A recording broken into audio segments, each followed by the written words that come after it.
안녕하세요, 여러분. 저는 GH창가 채널의 황 부장입니다. 요즘 혹시 은행에 큰 돈을 입금하실 때 마음이 무거우셨나요? 혹은 집에 현금을 두면 왠지 불안해서 은행에 들고 가기 망설여지진 않으셨나요? 실제로 얼마 전 최명순 어르신께서 두툼한 봉투를 꼭 쥐고 은행 앞에서 한참을 서 계셨어요. 이 돈을 한 번에 넣으면 세무서에서 뭐라고 연락 오는 거 아닐까? 라며 한숨을 푹 쉬셨죠. 왜냐면 명순 어르신은 코로나 이후 작은 마을 카페를 접게 되면서 그동안 모아둔 현금 4천만 원을 은행에 입금하자는 아이디어가 머릿속에 떠올랐지만 막상 실행하려니 걱정이 앞섰던 거예요. 이거 집에만 두면 이자도 안 붙고 은행에 넣으면 좀이라도 이자라도 받겠지 하고 생각은 하셨지만 대체 언제 어디서 문제가 생길지 몰라 두려웠던 겁니다. 이에 대해 최 어르신은 심지어 수차례에 걸쳐 나눠서 입금하면 괜찮지 않을까 하는 생각까지 하셨다고 해요. 사실 이런 마음 너무나 자연스러운 겁니다. 예전에는 이런 현금 거래 보고 제도 같은 게 없었으니까요. 그런데 지금은 일정 금액 이상의 현금, 입출금을 하면 자동으로 금융정보분석원으로 보고되는 시스템이 마련되어 있어서요. 많은 분들이 이 제도 자체를 제대로 몰라서 내가 뭔가 잘못하려는 건가 하는 불안한 마음에 은행 문을 두드리기 어려워 하시는데요. 명순 어르신도 그랬어요. 처음에는 금액 기준만 알고 계셨죠.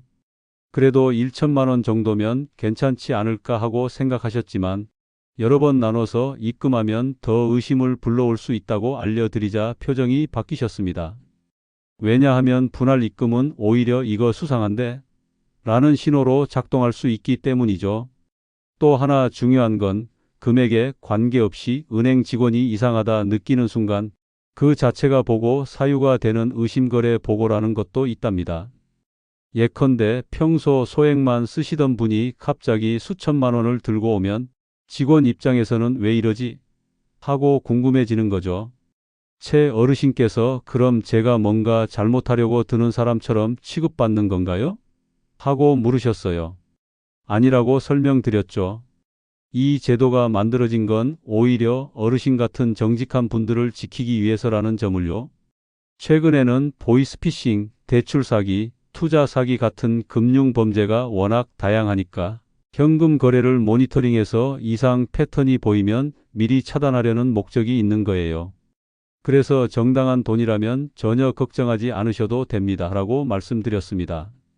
더구나 실제 세무조사나 처벌로 바로 이어지는 경우는 극히 드물거든요. 그저 거래 내역이 기록되고 문제가 될 수 있는 상황이 보이면 그때 추가로 확인 절차를 거치는 정도예요. 그래서 최 어르신께는 폐업 신고서, 세금 신고, 내역, 매출 관련 증빙 같은 서류만 정리해서 오시면 전혀 문제 없습니다. 라고 구체적으로 안내해 드렸습니다. 이때 어르신께서는 그런 서류가 존재한다는 것조차 모르셨고 어디서 어떻게 준비해야 할지도 몰라서 두려움이 더 컸던 거지요. 제 경험상 이런 분들이 정말 많습니다. 특히 현금으로 오랫동안 장사하셨던 분들은 은행 절차에 익숙하지 않으니까 뭔가 복잡한 서류를 준비해야 하는 거 아니야? 하는 걱정부터 하시는 경우가 많아요. 하지만 실제로는 생각보다 절차가 간단합니다. 가장 중요한 건 솔직하게 설명하는 것이에요. 이 돈은 어디서 난 돈이고 왜 보관하게 되었는지 진솔하게 말씀만 드리면 돼요. 숨김이나 거짓이 있으면 오히려 절차가 복잡해지지만 사실대로 말씀드리면 아무 문제 없이 처리됩니다. 최 어르신은 은행을 2번 오셨어요. 첫 번째에는 여전히 긴장된 표정으로 들어오셨지만 두 번째에는 무슨 자신감이 붙으셨더라고요. 준비해 오신 서류들을 하나하나 꺼내 보여주시며 이건 작년에 폐업 신고한 서류고 이건 매출 내역서예요 하시는데 그 모습이 정말 인상 깊었습니다. 그리고 그날 입금 처리는 문제없이 끝났고 직원도 확인 전화 한 통 없이 바로 처리해 드렸어요. 그 모습을 보시던 제가 어르신 정말 잘 하셨습니다 했더니 어르신께서는 미소 지으시며 이 시스템이 있어서 오히려 든든하네요 라고 말씀하셨습니다. 이렇게 채 어르신께서 첫 단추를 잘 끼우시고 나니 마음이 완전히 바뀌셨어요. 이제는 큰돈 생길 때마다 바로 은행에 예금하시고 관련 자료는 항시 정리한다고 하십니다. 또한 자녀 명의로 몰래 돈을 옮기는 일도 하지 않겠다고 하셨죠. 계좌 이체도 적극 활용하셔서 모든 거래 내역이 자동 기록되니까 설명이 더 쉬워졌대요. 이제 어르신께서는 자신감이 충만하십니다. 현금보다 투명한 거래가 진짜 안전하네 하시며 웃으시는 모습에 저도 뿌듯했어요. 이제 저는 여러분께 묻고 싶습니다. 혹시 지금 큰 현금을 손에 쥐고 어쩔 줄 모르시나요? 혼자 끙끙 앓지 마세요. 정보가 나를 지킵니다. 준비하면 어떤 절차도 두렵지 않아요. 다음 영상 두 번째 챕터에서는 이처럼 실제로 현금 거래 시 꼭 챙겨야 할 서류 목록과 단계별 행동, 수칙, 무료 교육 정보까지 모두 알려드리겠습니다. 반드시 끝까지 시청해 주시고 구독과 좋아요도 잊지 마세요. 자, 이제 두 번째 이야기로 넘어가 볼까요? 앞에서 소개드린 최명순 어르신처럼 나도 당당하게 금융 거래를 하고 싶다 하시는 분들 많으시죠? 그런데 막상 어디서부터 뭘 준비해야 하지? 하시는 분들께 아주 실질적인 정보를 드릴게요. 이건 제가 30년 넘게 금융 상담하면서 수많은 고객들께 알려드린 핵심 노하우입니다. 먼저 큰 돈을 입금하거나 출금하실 때 가장 먼저 하셔야 할 건 증빙서류 준비입니다. 이게 제일 중요해요. 예를 들어 부동산을 매도해서 계약금을 받으셨다면 매매 계약서 사본을 꼭 챙기셔야 하고요. 가게를 폐업하셨다면 폐업 신고서와 세금 신고 내역서, 임대차 계약서 같은 문서가 필요해요. 이 서류들이 있어야 이 돈이 어디서 생긴 돈입니다 라고 설명하실 수 있거든요. 이때 많은 분들이 이런 서류들 어디서 구해요? 물어보시는데요. 주민센터, 홈택스국세청 홈페이지, 그리고 거래했던 계약서들은 집에 보관되어 있을 확률이 높아요. 잘 찾아보시면 반드시 어딘가에 있습니다. 만약 없으시다면 은행 직원에게 문의하세요. 어떤 서류가 필요한지, 어디서 어떻게 발급받는지 상세히 안내해 드립니다. 두 번째, 자녀명의 통장으로 몰래 돈을 옮기지 마세요.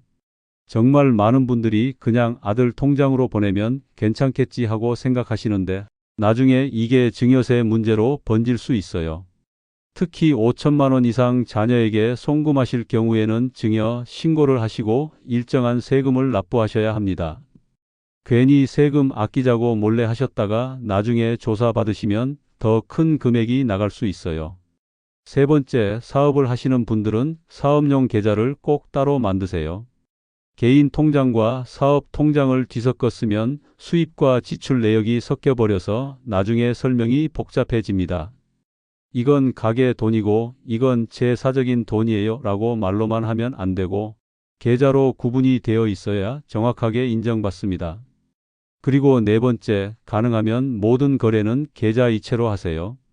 카드 결제도 좋고요.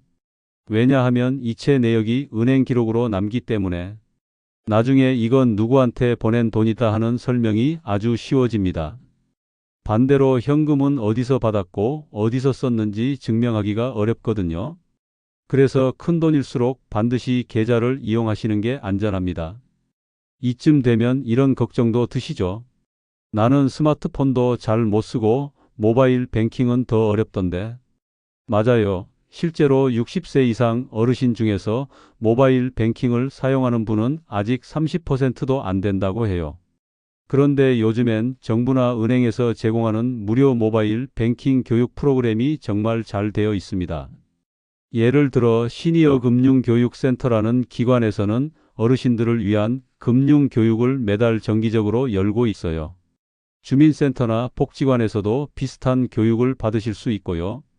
특히 스마트폰 뱅킹을 아예 처음부터 가르쳐주는 1:1 맞춤 교육도 있어서 스마트폰 터치부터 계좌 이체까지 한 단계씩 차근차근 배울 수 있어요. 내가 뭘 알겠어 하지 마시고 꼭 한번 신청해 보세요. 실제로 배우신 분들 대부분 생각보다 어렵지 않았다는 말씀을 많이 하세요. 또 하나, 많은 분들이 잘 모르시는 정보가 있습니다. 바로 예금자 보호 한도예요. 혹시 아시나요? 예금자 보호는 1인당 1금융기관 기준 최대 5천만 원까지 원금과 이자를 합쳐서 1억 원까지 보호됩니다. 예를 들어 어은행에 7천만 원을 예치해 두셨다면 만에 하나 그 은행이 파산해도 5천만 원까지만 보장되는 거예요. 그래서 여러 은행에 나눠서 분산 예치하시는 게 더 안전합니다. 우체국 예금도 참고해 보세요. 우체국은 정부 보증 상품이기 때문에 별도 보장 범위가 있습니다. 마지막으로 정말 중요한 정보. 요즘은 정부와 은행이 협력해서 보이스피싱, 피해자 지원 프로그램도 운영하고 있어요. 예를 들어 금감원에서 운영하는 금융피해 상담센터는 피해 신고를 받고 빠르게 자산을 동결해주고 경찰청과 연계해서 추적까지 도와줍니다. 은행에서는 사기 예방 이체 제한 서비스도 운영 중이에요. 일정 금액 이상의 이체는 본인 인증 절차를 거쳐야 가능하게 만드는 시스템이죠. 혹시 이런 지원을 신청하고 싶으시다면 가까운 은행 창구나 금융감독원 홈페이지에 문의해 보세요.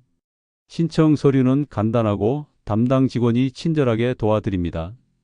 자, 이제 여러분께 마지막으로 꼭 드리고 싶은 말씀이 있습니다.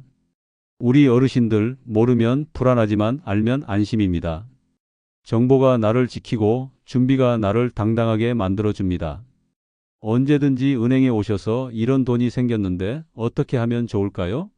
물어보세요. 저 황 부장은 언제든지 여러분의 편입니다. 이 영상이 여러분께 도움이 되셨다면 구독과 좋아요 부탁드립니다. 더 많은 어르신들께 정확한 정보와 따뜻한 금융 지혜를 전할 수 있도록 함께해 주세요. 감사합니다.